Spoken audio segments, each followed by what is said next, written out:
I just would like to put on record the statements made by former Senator De Lima. During the investigation here in the Senate, during her term when she was still a senator, wala pa rin nakitang ebidensya tungkol dyan sa mga DDS na tinatawag. Nung CHR chairman siya, wala rin nangyari sa mga investigation at wala pa rin nakitang ebidensya. Nung secretary siya ng DOJ, which is a very very powerful cabinet position, wala po rin siyang mga nakitang ebidensya.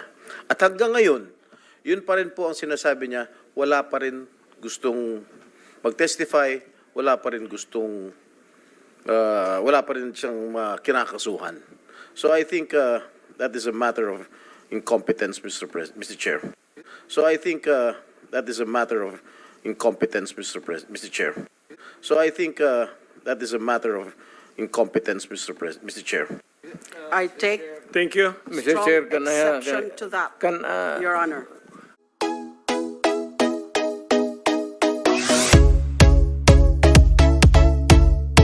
Senator Leila De Lima, just in case you want to deliver a statement. Yes. Very short. Yes, go ahead, ma'am. Very short, Your Honor. Mr. Chair and the honorable members of the subcommittee conducting today's inquiry.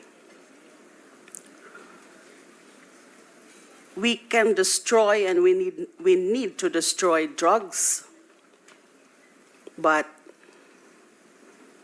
we cannot destroy lives. Yan po ang sagot ko dun sa very passionate defense of the former president as to his policy of killing alleged drug offenders, alleged drug pushers, alleged drug users. We can destroy drugs, but we need not destroy lives. I just wish to emphasize that. I said that in my privileged speech in August 2016 after I filed a Senate inquiry, a resolution calling for Senate inquiry. This man, the former mayor of Davao City and the former president of the Republic of the Philippines, for so long have evaded justice and accountability for the thousands of those killed in the name of the so-called war on drugs. Hindi pa ho natin siya napapanagot after all these years. And these killings had started nung time pa niya as mayor, yung phenomenon ng Davao Death Squad. Pinatuloy niya at nagiging klarado dun sa mga naririnig natin sa House of Representatives Quadcom hearings that yun din ang ginawang modelo ng war on drugs starting 2016.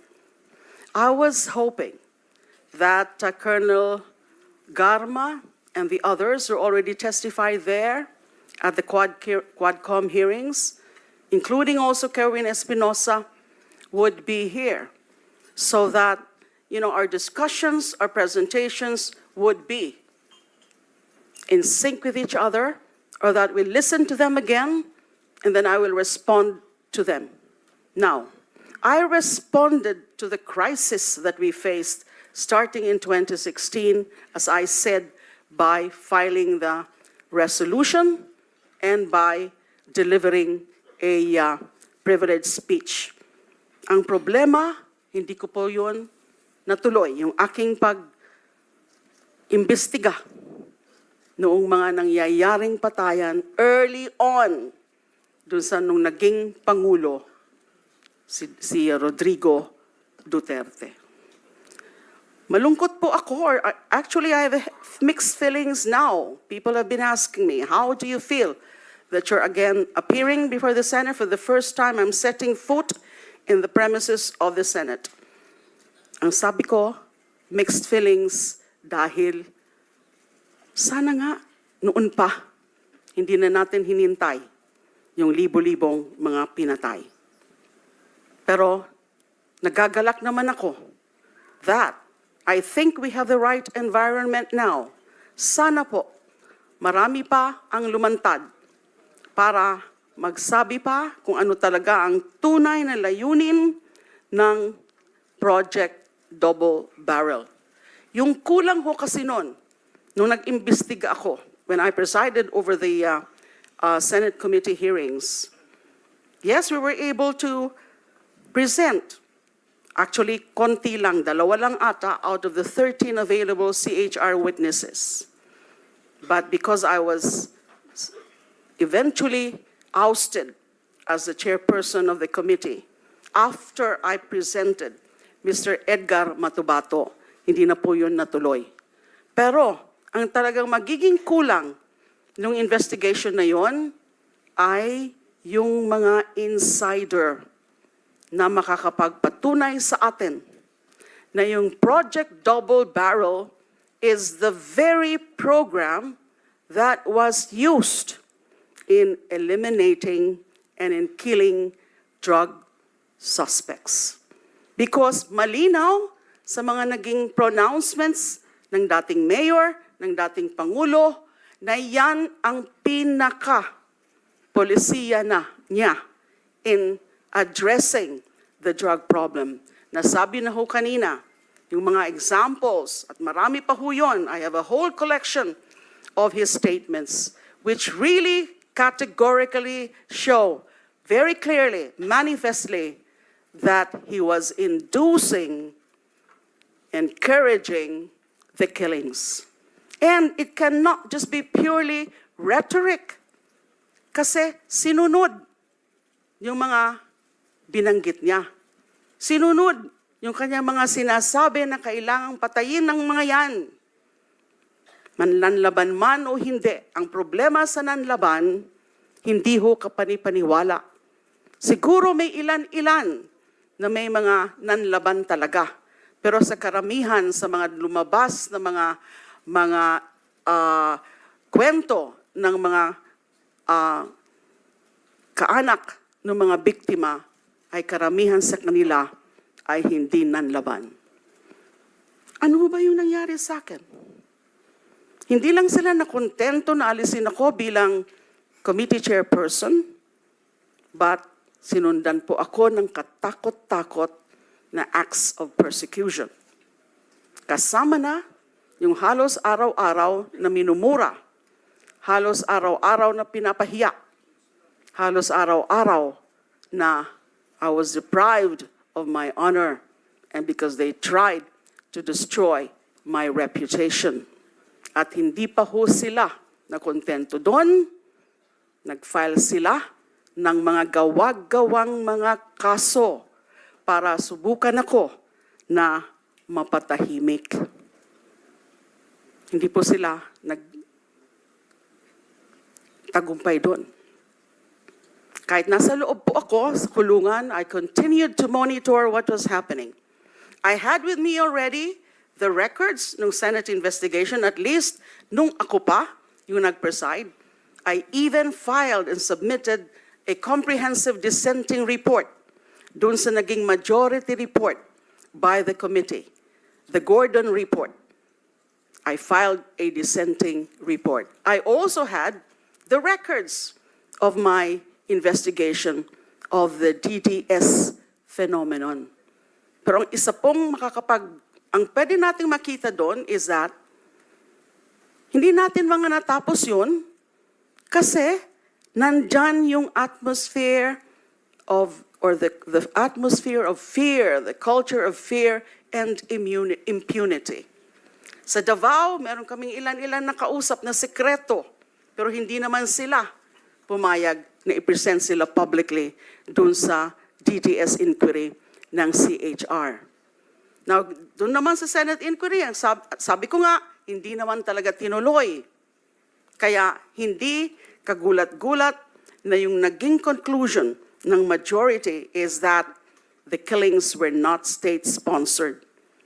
Kung binigyan sana ng pagkakataon na talagang ituloy yung investigasyon na yon, na mas magiging seryoso ang investigasyon, wala man lang iniisip na whitewash ng investigasyon because the then president was still at the height of his power, ay siguro pwede natin na-prove yun. Hindi nga po yun nangyari. Ngayon tayo umaasa na dahil dyan sa mga lumalabas na mga revelasyon, pwedeng-pwede at nandyan na yung mga ebidensya na mga state-sponsored yung mga killings na yan. So, one last point, Ma'am, Mr. go ahead. Chair. Because, 1 minute, yes ma'am. all right. Now, gusto ko sanang magpaalam sa committee that in my presentation, not today, because yung presentation ko dapat na ano rin, isusundan ko yung kina Father Flavi and then kay Attorney Jokno. Now I want also to present new angle. Gusto ko sanang i-tie pa talaga, i-link pa talaga sa DDS killings yung mga nangyaring patayan since 2016 or pagpatay under the name of war on drugs. I would wish to ask for permission that that's going to be the focus, especially so na lumilinaw ngayon, sinimulan na nung testimony ni Colonel Agarma na yun ang ginawang model. I would not have the time now to really explain all of that. But I can really come up with a comprehensive summary ng mga sinabi noon nila Edgar Matobato, yung mga sinabi subsequently ni Arturo Las Cañas, who at first denied that there was a DDS, denied responsibility for the killings, denied that it was then Mayor Rodrigo Duterte responsible for that. But in a subsequent appearance, wala na po ako noon, nakakulong na po ako, he recanted and gave us this very comprehensive story, lalo na dun sa kanyang ICC affidavit. I would want to Sige ma'am. present Yes ma'am. Okay. a Can you comprehensive- wrap up? Okay na po ma'am? for now. But gato, already moved na yata yung kanina pa, no? Na Ronnie Dayan will be invited to the next hearing. Senator Leila De Lima has manifested her intention to attend the next meeting. So, the next hearing. So, tugma-tugma lahat. Yes, Your Honor, because you want to that's respond? where I will make a Yes, comprehensive presentation and also comment on those revelations by Mr. Kerwin Espinosa Yeah. during the Quadcom, and perhaps he is expected to reiterate that here. I was hoping he would be here, Yes. including Colonel. You will be there as a resource person, ma'am. You'll be there as a resource person, not to defend yourself. Wala, hindi resource person po kayo. Okay, Mr. Chair, if I okay, may. sa Senate Thank you, President. Mr. Chair. A few questions addressed to former Senator De Lima. During your time as chairperson of the Commission on Human Rights, when did you start serving as the chairman of the Commission on Human Rights, if I may ask?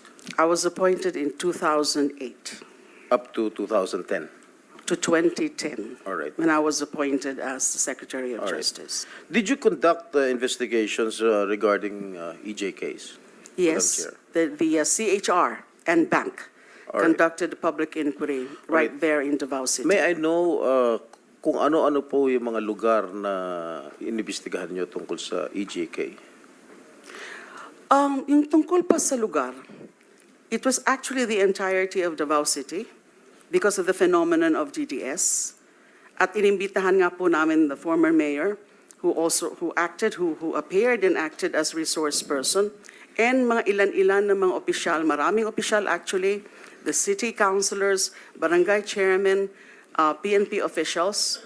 Only that, halos wala na nag-appear dun sa mga nakausap namin discreetly, confidentially, who shared their knowledge about the DDS. These are also self-confessed DDS members, just like Edgar Matubato. Kaya lang po, in the 2009 inquiry, wala pa po sila Edgar Matubato and Arturo Las Cañas. Na-mention yung mga pangalan nila, pero wala pa po sila doon. Hindi pa ho namin sila na-access at hindi ho na-present doon sa DDS inquiry. So wala ho kayong results ng investigation. Were there any cases filed because of your investigation, Madam Senator? Okay, when I was appointed in 2010, meron po ako yung aking mga personal investigation notes, pero wala pa ho yung naging resolution. Now, we turned over the records to the Commission on Human Rights, and then later, they came out with the resolution. Now, that was, I think, in 2012, June 2012. Yung resolution nila, one of the recommendations is for the filing of an administrative and criminal cases against then former Mayor Rodrigo Duterte and some other officials. What I know is that this was referred to the office of the Ombudsman, but I think later on, Mr. Duterte was cleared of, there was no finding or no cases filed. So the former president against- was cleared? Am I No, correct? it was not really cleared because I think, if I'm not mistaken, the main reason why no cases were filed with the Ombudsman against former Mayor Duterte and then President Duterte is that If you- nung linabas na po yung from the Ombudsman is he was already the president. Well, So on in the presidential immunity. in the course of your investigation, when you were CHR chairman, and you think that the former president was involved in killings in his hometown in Davao, why didn't you file cases against him? The investigation was conducted, but the problem was that those who were in the know, yung konti ho na mga self-confessed DDS members at that time, they're not willing No. to testify. When you were DOJ secretary, why didn't you file a case against the former president? You had all the means, you had all the power to do so. When you were secretary of the Department of I Justice. actually referred the matter of when Edgar Matubato came to us for witness protection. I rinifer ko po uli yung the DDS matter So what to happened? the wala po. Oh, Wala bakit po. wala? You were a very, very powerful member of the cabinet during that Aquino administration. You did not do anything? It's not To that I pursue did the not case? do anything. To pursue It's the just case? that I asked the NBI to pursue further the investigation. Pero wala na po na i-submit sa akin na report. They were telling me that they had also so much difficulty accessing possible witnesses at the time. All right. One more thing, Madam former Senator. Why is it only in Davao that you had this investigation? Bakit Davao lang? Why were you so focused and why are you so concentrated in investigating Davao? We were focused on investigating the so-called DDS phenomenon because we have read some reports about it, foremost of which was the report of the UN Special Rapporteur Philip Alston. And he did come out with that report citing certain findings of the UN Special Rapporteur Philip Alston. And meron din pong report, yung Human Rights Watch, they called it, "You Can Die Anytime," also referring to the DDS phenomenon. So we felt that at that time, because of these reports, and our CHR regional office did confirm that there were killings, but they could not tell us, or they refused to tell us that it was actually the doings of the DDS on orders of then Mayor Rodrigo Duterte. But the insiders, the ones I mentioned kanina, I think there were 3 of them, which we interviewed secretly or discreetly, they did say that there was such a thing as a group as a Davao Death Squad, and then formed by the former mayor, and then getting orders also from the former mayor, something that were validated later on by Edgar Matubato and Arturo Las Cañas. Okay, Mr. Chair, I would like to invite the attention of the former senator when she was still a sitting member of the Senate. With regard to the committee report of the Committee on Justice then, for the years, if I may read, for the years 2001 to 2009, under the Arroyo administration, 91,762 killings were reported, or an average of 10.196 killings per year, 850 killings per month, or 28 killings per day. On the other hand, for the years 2010 to 2016, under the Aquino administration, there were 85,878 recorded killings, with an average of 14,313 killings per year, 1,193 killings per month, or 40 killings per day. You were the Justice Secretary during the Aquino administration. Why did you not investigate these killings?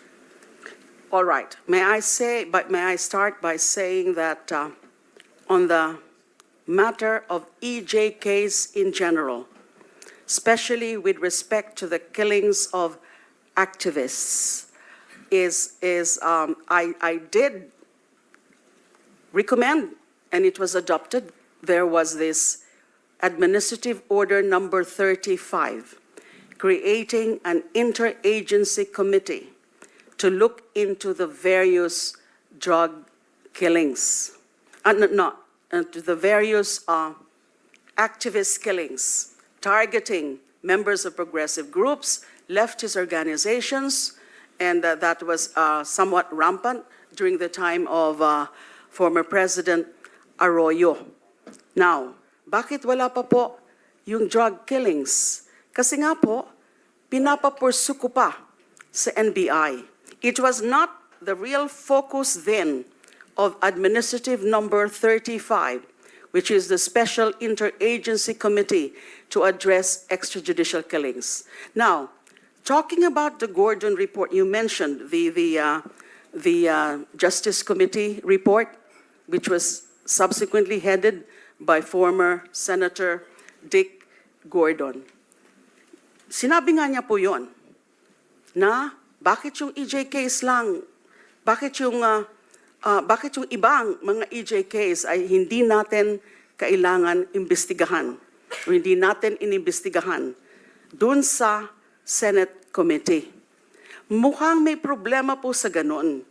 Kasi ang nakita ng committee, ng majority committee in coming up with that committee report is that, well, hindi actually nila nakita na may special complexion at the time, at the start of the drug war killings beginning 2016 under the Duterte administration. I'm not talking about the drug war killings kasi wala namang ganong war on drugs specifically in Davao City, although among those or many of those victimized were also alleged drug offenders aside from petty criminals and other kinds of criminals. So, nakita dapat yun, and that was the very point of my resolution that I filed calling for an inquiry, na medyo ibang fenomeno nito ngayon sa war on drugs, na ito sa ngalan ng war on drugs ay may mga pinapatay in numbers, substantial numbers, in the name of war on drugs. Kaya dapat, hindi yun naging issue talaga. Bakit hindi na lang natin imbestigahan yung buong mga pangyayari ng mga EJKs? in various administrations. What they failed to appreciate, I'm talking about the committee report, is that the focus of my investigation ay yung mga dumadami na halos araw-araw na pinapatay since day one of the former president's assumption into office. And even before his official assumption into office, meron na talaga na mga pinapatay araw-araw, halos araw-araw, nakita natin yon. Thank you, ma'am. So that's supposed to be Mr. Chair, the focus. Mr. Chair, I would just like to wrap up my questioning to Yes. Senator De Lima, but I would like to put it on record that the resource person, the former senator, did not answer directly my question, Mr. Chair. And I might be mistaken of defending the former president. I am not defending the former president. In fact, if it is his turn to answer questions, I will ask questions also. Mr. Chair, and as a follow-up to the question of our Senate Pro Tempore to Senator De Lima, Mr. Chair, isn't it a fact that NBI is operationally and administratively under the Department of Justice? It is. Yes. So if it is, if you are morally convinced about the wrongdoings of the former mayor of Davao City, about these killings, bakit mo po hinahayaan lang na walang report yung NBI sa'yo? You have instructed the NBI to follow up on this investigation. Tapos na lang yung buong year, 6 years of the Aquino administration, hindi ka nakapag-file ng kaso kay President Duterte. Is that malfeasance on your part as that Secretary of Justice, wherein you are morally convinced na may ginawang masama si Pangulong Mayor Duterte, tapos ngayon, hinayaan mo lang NBI na walang ginawa, walang binalik na report, or baka sinabihan ka ng NBI, ma'am, ang ating kaso will not stand in court. Baka gano'n sinabi sa iyo. Kaya wala na nangyayari doon sa ginawa mong tasking sa NBI. Can we Your request Honor. for a brief answer, ma'am? My brief answer is that I did make some certain follow-ups, and there was reports from the NBI, verbal reports, when I asked about them and that what would they tell me, that nahihirapan sila na mag-access sa Davao na mga possible witnesses. Senator De Lima, were you investigating the Davao Death Squad when you were chair of the CHR? Yes, that was the focus. But the former president doesn't confirm the existence of the Davao Death Squad. That has been his position nung tinanong ko ho siya, nung nag-appear siya sa public inquiry, that there's no such thing as DDS. But there are people, there are witnesses who said that there is such a thing as Davao Death Squad. It may not be the correct term, or it may not really be or explicitly called the Davao Death Squad. Who But, coined euphemistically. who coined that name, that phrase, the Davao Death Squad? I think it was media, it was certain sectors, certain groups. But it was not the CHR which you headed before, Madam Senator. We knew it to be as Davao Death Squad because of the various reports. But it did not originate from us, the term Davao Death Squad. What is clear to us is that there was this group of assassins, and some of them are actually part of the Davao City Police Office. And there are also the abanteros, the assassins themselves, with respective handlers. And already, Mr. Matubato and Mr. Yeah. Las Cañas, If I may cut you, Madam Senator. What's the pleasure of Senator De Lima? just one or two sentences, Your Honors. Yeah, please, go ahead. We all heard from the horse's mouth that there are indeed death squads, and pointed to certain former PNP chiefs or chiefs of Davao. These are very clear. Davao Death Squad to liquidate criminals, suspected criminals. Inducing, encouraging, and prodding people to kill directly or indirectly is not part of the duty of an executive official, whether it is mayor or president. Malinaw po, Yung Davao Death Squad, andyan. Marami pong sinabi dyan tungkol sila Matobato and Las Cañas. And Colonel Garma has confirmed that there is such a group, only that they are covered by code of silence. Hindi po madali talaga ang kumuha ng mga pag-aamin sa mga police officials na sila ang mga inutusan para pumatay. Ang dami pong mga dinarrate sila Matobato and Las Cañas tungkol sa mga specific cases of killings na yung order either pinapadaan kina Sonny Benaventura or kay Las Cañas, and at times even from then Mayor Mr. Chair. Duterte himself. I'm sorry to interrupt. Thank you, the ma'am. good senator. Yes, you have the floor, you have the floor. Go ahead. The Go ahead. former senator is jumping into conclusion. Let the committee decide whether indeed there is an existence of the Davao Death Squad. That is why, Mr. President, I was asking during my line of questioning a while ago, addressed to former Senator De Lima, why did she not file cases when she was the head of the Commission on Human Rights? She investigated, allegedly, the DDS, if there is a right term for it. She did not file any cases. You were present, Mr. President, when Senator De Lima, or when she was the chair then of the CHR, you were present during the investigation, if I am not mistaken, Mr. President. Yes, sir. And the president, when I asked him, denied that there was an existence of the Davao Death Squad. My question lang, Senator De Lima, bakit hindi kayo nag-file ng mga kaso kung talagang naniniwala po kayo na meron ho talagang death squad?